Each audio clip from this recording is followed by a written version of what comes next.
ने इसे इतना सीरियसली ले लिया कि अब लोग इसे एक सीरियस जेनजी मूवमेंट की तरह देख रहे हैं इंडिया के। तो सारे पॉलिटिशियंस, जुडिशियल, चाहे वो पेपर लीक्स हो, बढ़ती बेरोजगारी हो या बिकाऊ मीडिया हो, कैसे जजेस को, सुप्रीम कोर्ट के जजेस को राज्यसभा की सीट्स ऑफर करी जाती हैं रिटायरमेंट के बाद। और इसीलिए कॉकरोच जनता पार्टी का नंबर 1 मैनिफेस्टो पॉइंट क्या है कि किसी भी चीफ जस्टिस को रिटायरमेंट के बाद कोई राज्यसभा की सीट नहीं मिलनी चाहिए। जनता बेवकूफ नहीं है, वो सब समझ रही है। मैं बस एक रिक्वेस्ट करना चाहूंगा कॉकरोच जनता पार्टी से, आज के दिन देश का यूथ अगर किसी चीज से सबसे ज्यादा फ्रस्ट्रेटेड है तो वो है एजुकेशन सिस्टम। तो उसके रिगार्डिंग मैं कहना चाहूंगा कि प्लीज धर्मेंद्र प्रधान की रेजिग्नेशन मांगो, देश के एजुकेशन मिनिस्टर की रेजिग्नेशन मांगो और इसे भी अपने मैनिफेस्टो में इंक्लूड करो।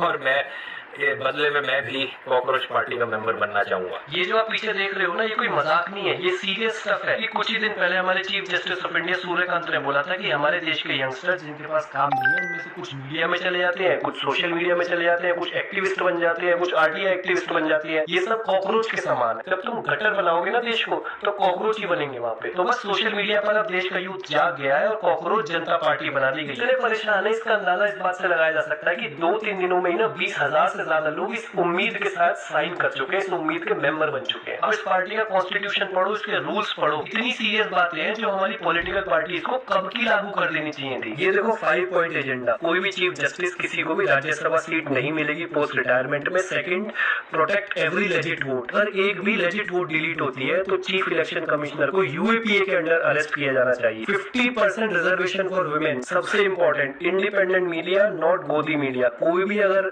मीडिया हाउस है जिसको अंबानी अडानी ने ओन कर रखा है, उनके लाइसेंस कैंसिल करने की बात। 20 year ban on political defection, अगर कोई भी एमएलए एमपी जो पार्टी चेंज करता है वो 20 साल तक उस पर प्रोहिबिशन लगेगा इलेक्शन कॉन्टेस्ट करने का। जब जनता इतनी परेशान हो जाती है, देश का युवा परेशान हो जाता है, जब कोई पॉलिटिकल पार्टी उनकी बात सुनने को तैयार नहीं होती है, तो जनता को खुद आवाज बन के उठना पड़ता है। जो भी आपके अपने इश्यूज हैं वो इनको डीएम करो, आई होप ये लोग रिप्लाई करेंगे और सोशल मीडिया पर उन इश्यूज को उठाएंगे, क्योंकि ये प्लेटफॉर्म उन लोगों के लिए बना हुआ है जो देख रहे हैं कि कैसे पिछले 10-12 साल में इस देश की यंग पॉपुलेशन, जो एक बहुत ही बड़ी अपॉर्चुनिटी थी, इस यंग पॉपुलेशन को एक वर्क फोर्स में क्रिएट करने का, वो हमने मिस कर दी है। मैं यहाँ अभी यूएसए में रहता हूँ, पिछले 2 साल से मैं देख रहा हूँ यहाँ पर डिस्कशन हो रहा है यूएस कैसे एआई इंडस्ट्री को डोमिनेट कर सकता है, यूएस कैसे सेमीकंडक्टर इंडस्ट्री को डोमिनेट कर सकता है, यूएस कैसे 100% क्लीन एनर्जी पर चल सकता है। हमारे यहाँ पिछले 10-12 साल से क्या डिस्कशन हो रही है, हिंदू मुसलमान किया जा रहा है, गाय गोबर की पॉलिटिक्स हो रही है, उससे कौन से युवा का भला हो रहा है यार?